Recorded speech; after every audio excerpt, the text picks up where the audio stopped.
নমস্কার বন্ধুরা, সবাইকে শুভ দীপাবলি। তো বন্ধুরা দেখো, আমার ছেলে কি খুশি হয়ে গেছে একদম।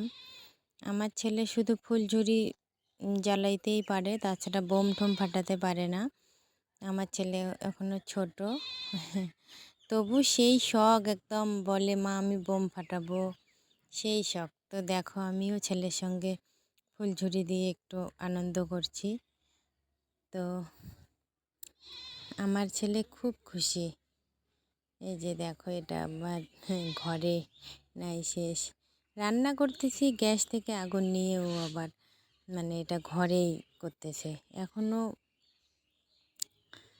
কি বলবো, আমার ছেলে একদম শুধু ফুলঝুরি জ্বালাতেই পারে, তাছাড়া বোম ফাটাতে দিই না, কারণ ছোট বাচ্চা, ভয় লাগে।